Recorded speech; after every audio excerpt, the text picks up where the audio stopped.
Hi friends, ఈరోజు బీరకాయ రొయ్యల కర్రీ చేస్తున్నా.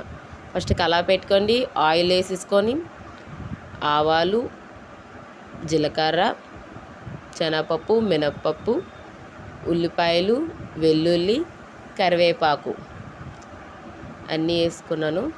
వేసుకున్న తర్వాత బాగా ఫ్రై చేసుకోండి. చూడండి,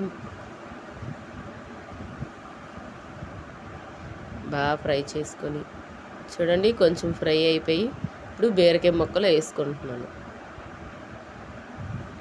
బీరకాయ ముక్కలు కూడా బాగా కలుపుకుంటున్నాను. అవి కూడా కొంచెం మగ్గిపోయి చూడండి మెత్తగా అయిపోయింది.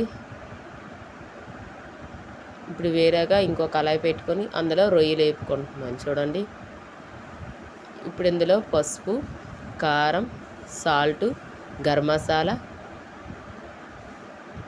వేసుకున్నాను. మళ్ళీ కలుపుకుంటున్నాను.